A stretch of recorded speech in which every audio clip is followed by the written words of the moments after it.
guys, Kira here, and I wanted to talk to you about something that I've been talking about a lot with my clients and other people that I've been speaking to, and it's around niching.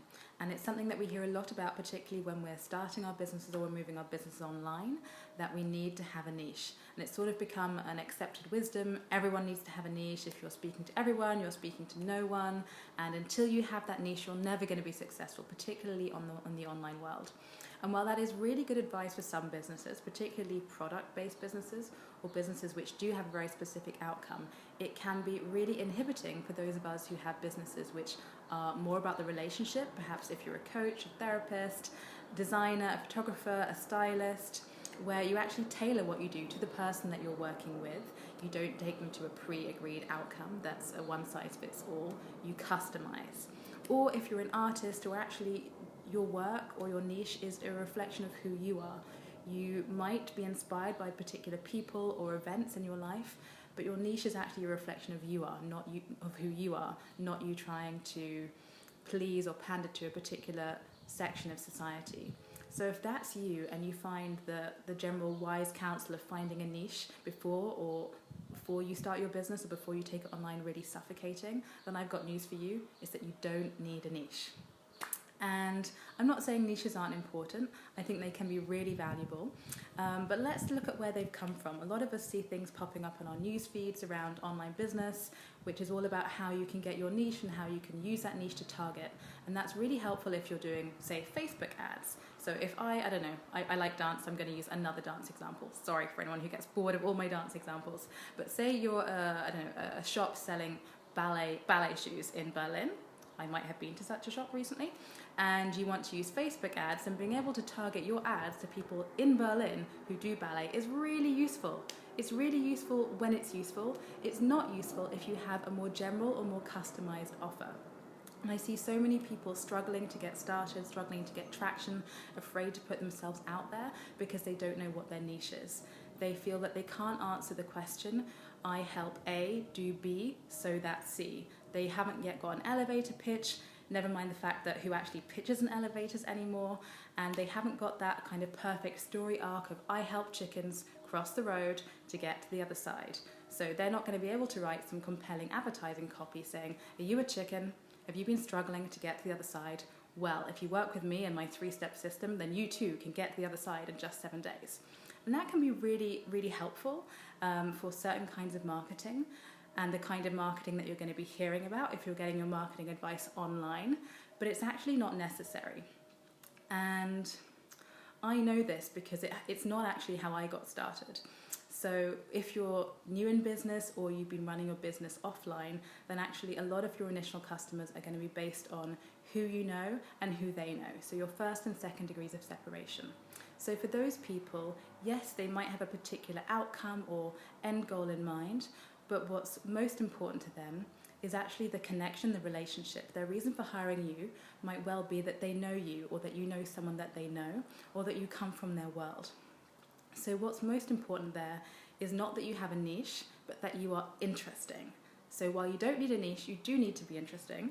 And the way to be interesting is not to try and pretend or to try and fit in with a particular element of society. The way to be interesting is to be more of yourself in public. So sharing, what are you about? What do you stand for? What do you believe in? What do you get angry about? What are you passionate about? And putting that out there, putting that in everything that you produce online and offline, so people know what they get and who they're getting when they work with you. So if you look at my website, I have quite intentionally shared things about my interests and my journey, not because I enjoy writing really long pages about myself, but because I want people to be able to see various touch points if they have something in common with me. And many of them do, and that's why they end up working with me. There's something in my story that they can relate to.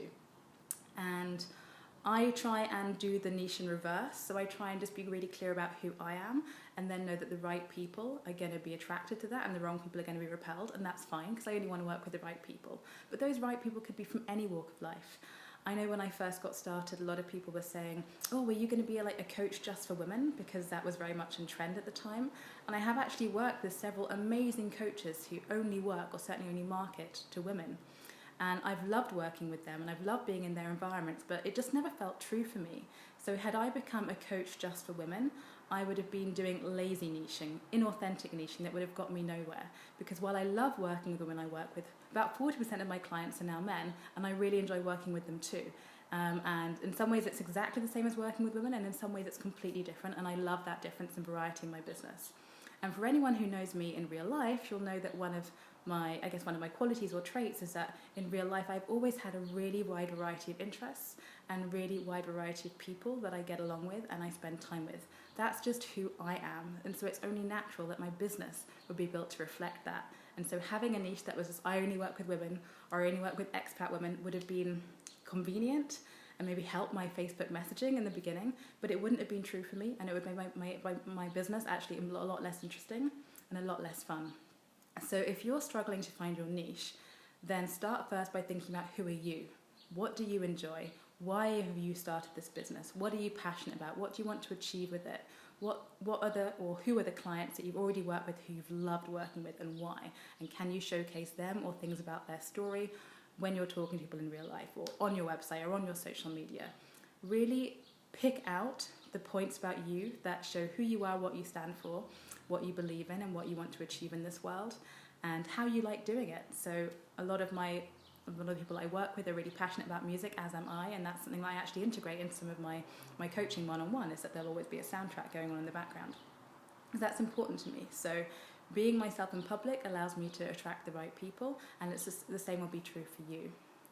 The other thing I want you to think about is around whether or not you actually need to be online in the beginning. So I love having a social media presence. I love connecting with people online, but actually a lot of people who hire you in the beginning are going to be people who trust you because you're already in their world.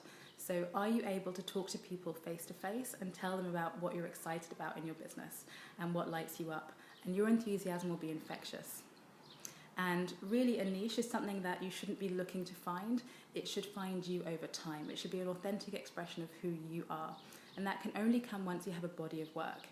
So it's much easier for us to categorize a musician or a painter and their particular style when we can look at their whole catalogue or body of work and notice the patterns and the trends. And any great artist, their work will change over time anyway. And it should be the same with you if you're a service provider. You know, you will be able to talk about your niche or who you particularly like working with or what you particularly like working on. You will only get that data once you've worked with a particular volume of clients. There's no way of knowing that in the beginning unless you are building a business that's directly related to what you've done before.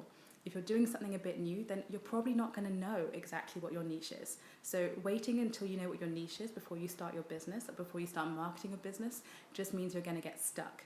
And I hate seeing people spinning their wheels, going around in a hamster wheel of thoughts because they don't feel that they're good enough until they have a niche. They don't feel that they're good enough until they have an elevator pitch. And it's not true. You will know what your niche is once you have a certain amount of clients or a certain body of work behind you. It's foolish to try and think that you can have it in advance. So do the work, and that's how your niche will be revealed to you. And also be reflected in the kinds of clients that you work with. So like I said, I don't have a particular demographic that I work with, but I am noticing some patterns now that I've worked with a certain number of clients. And now that I have this volume of clients, I'm seeing those trends, and I'm able to speak more clearly to those kinds of people. So people who, like me, who've been high achievers, who've been interested in lots of kind of things, have been maybe found it hard to narrow down because they had interests or talent in multiple areas. They had a creative side, but they also had an academic side. They are the kind of people who want a career that's meaningful, that's making a positive impact in society, but they haven't always been sure how to do that in a way that really harnesses their talents. They're people who want a business or career that's motivated by a lot more than money, but they also live in the real world and know that money matters and know that that needs to be part of their compensation for their work or their business. And most importantly, they're the kind of people who, like me, know that they're never going to be happy if they're in a job or a role or even a business that they build themselves where they can't be themselves, where they have to be hiding and pretending to be something they're not. They know that it's unsustainable, it's unnecessary, and it's going to lead to burnout. And they're the kind of people who, even if they've been playing it safe till now, they kind of know that if they want to have their dreams come true in this lifetime, they're going to have to start betting on themselves. So those are the kind of people that I work with. It doesn't have a particular demographic, it's not men or women, it's not an age group, but it's a way of thinking that I find a lot of my clients have in common, and I could only have known that through doing the work. So do the work first, find the niche later. So that's my riff on that.